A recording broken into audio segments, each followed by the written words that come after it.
Hi there. Jody Tingle Willis here with Supreme Peace Yoga and Wellness.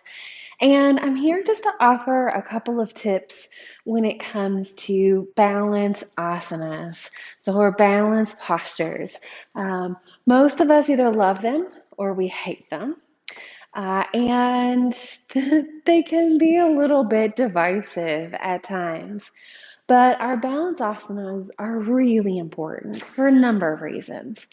Practically speaking, and many of us don't want to hear this because I can almost guarantee that just about anyone watching this is above the age of 20, and our balance peaks at age 20.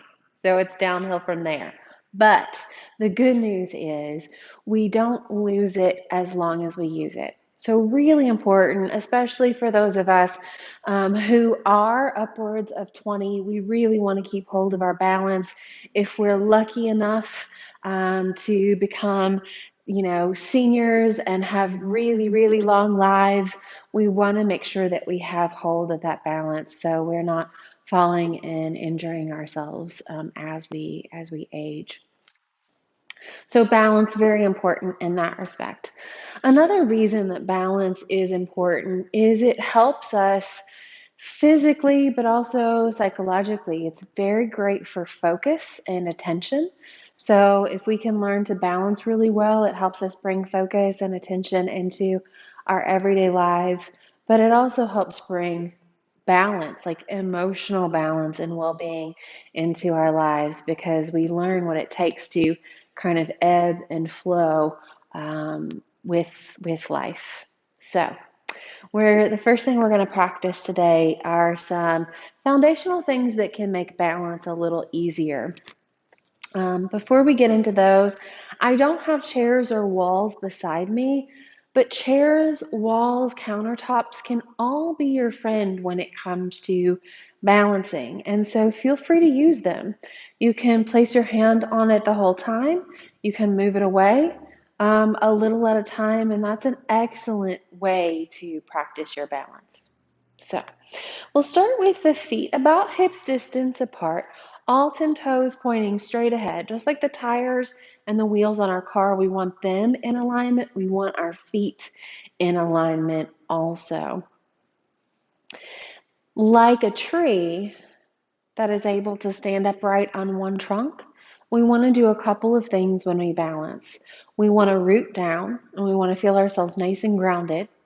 We want to reach up, whether that's through from our navel up through the crown of our head or even up through our fingertips, like reaching actively towards the sky. That gives us a nice support with our balance, a nice strong trunk.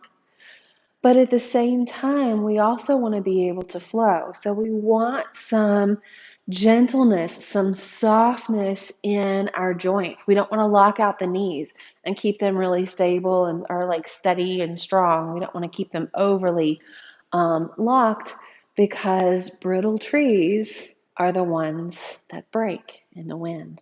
So we want to be able to have some flow and some give in our balance. Balance is not static. It is ever moving and changing and going with the flow. So we want to root, we want to reach or rise, we want to flow, and we also want to focus. In yoga, we call this our drishti. So it's our steady gazing point that helps us kind of separate everything else out of what we're doing in this moment so we can be fully present in the here and now. So let's start with the first of those four things, the rooting down. The feet are hips distance apart. You've already made sure that all 10 toes are pointing straight ahead. Now, let's lift and spread our toes. And when you do this, you still want to be anchored at the base of the big toe, the base of the pinky toe, and the two sides of the heels. So it's almost like the four corners of your foot are pressing into the floor like your wheels on your car. You're going to feel the undercarriage lift. You're going to feel your arches lift. That's a good thing. But keep pressing down those four corners. The toes are lifted. We're rooting down. Knees are soft because we want to flow.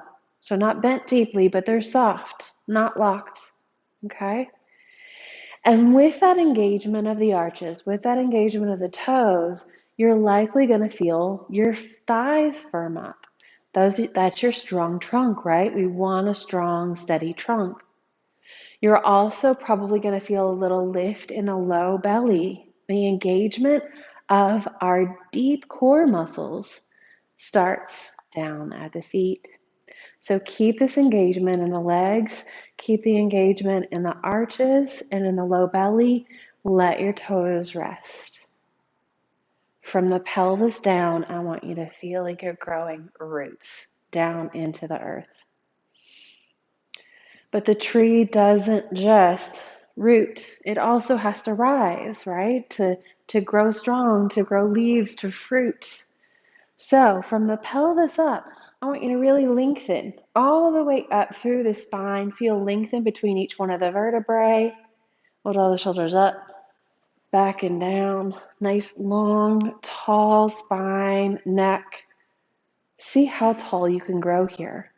So from the hips down, we're rooted. From the pelvis up, we're reaching. Good. We're also soft and flowing. Now, as you stand here, and you can even close your eyes and feel this, even though you're standing still, notice the flowing. Notice how your body might tilt forward and back or side to side a little bit. That's perfect. Allow that to happen. Good. Now we want to find our focus. So let your gaze rest on something in front of you, probably not me, if at all possible, because I might fall, and that's okay too. Rest your gaze on something in front of you that is steady, non-human, non-moving. Good. When you're rooted, when you're reaching through the crown of the head, when your joints are soft and flowing, and when you have your focus, shift your weight into the right foot, into the right leg. Keep the flowing though. We'll turn the left knee out.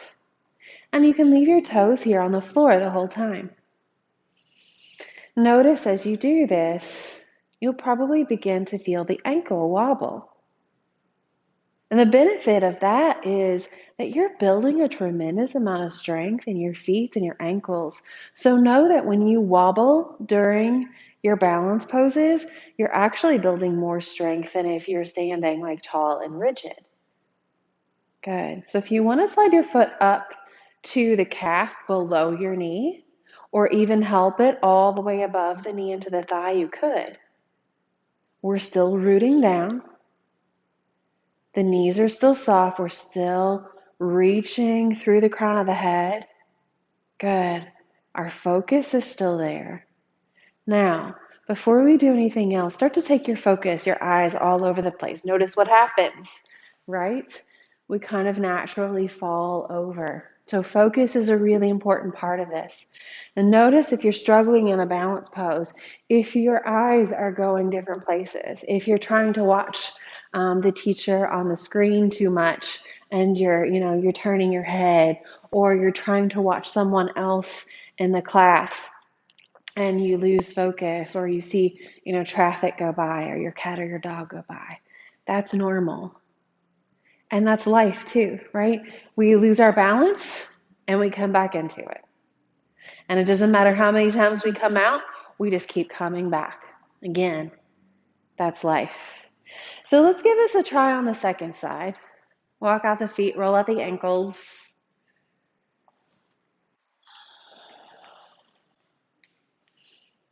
Again, you can try lifting and spreading the toes, feeling the arches, feeling that energy and that strength rise all the way up to the pelvis, up into the low belly, and then let your toes float down, but keep that engagement. Knees are soft so you can flow. Good. We're rooted. Now we're going to rise or reach through the crown of the head. Tall spine here. We're rooted. We're reaching through that top of the head. We're flowing. Now find your focus. Shift your weight into the left foot and we'll turn the right knee open. Stay here as long as you need to recommit to grounding, to reaching, to flowing, and then maybe slide your foot up to the calf or the thigh. You can keep the arms wherever you wish. This time we're going to intentionally flow, right? Because life is not about being stuck in one place. So let's flow side to side. You fall, you come out of it. This can be a little flow, it can be a big flow, it's totally up to you. But you're going to start to feel all of those muscles in your body working really hard to keep you standing. Yep, you just come out of it and come back in. Beautiful. And then set that foot down and roll it out. So our balance practice is not a linear practice. Every day you practice, you don't get a little bit better. You have some days that are good and some days that are rotten. But on the whole, we do make progress over time. It's like this, and sometimes it's like this, right? But you do make progress over time. You'll also start to feel yourself being more like balanced and at ease in everyday life, not just physically, but also able to focus, able to fall off of your path and come back onto it with less shame, with more resilience. So that's a really nice thing about balance. Just one more thing about balance before we go today. I love practicing balance because it is a great way to assess how I'm feeling and how I'm doing internally. My balance is always better when I am eating a quote unquote balanced diet. So a diet that is healthy for me, not too much sugar, not too much caffeine, enough food, but not too much. Balance is also better in times when my mind is clearer and I'm feeling more balanced mentally and emotionally. So rather than, I use that a lot of times as a barometer. If I'm really struggling in my balance, I might start to ask myself, what area of my life am I out of balance in? What can I do to kind of bring myself back into balance in that area of my life? So again, if you notice a day is particularly rough when it comes to balance, you might start to check in on some of those other areas of life and just notice if there's something that you might need to do. Do you need to feed yourself a little more? Do you need to get some more sleep? Do you need to get more rest or more exercise, or do you just need to give yourself a break? And balance can be a really great indicator of some things that you might need to bring in or to leave out of your life. So I hope your balance practice is supported by this video. But until we see each other again, thank you as always so much for sharing your precious life and your precious attention and time with me and with each other. The highest in me honors and sees the highest in you. Namaste.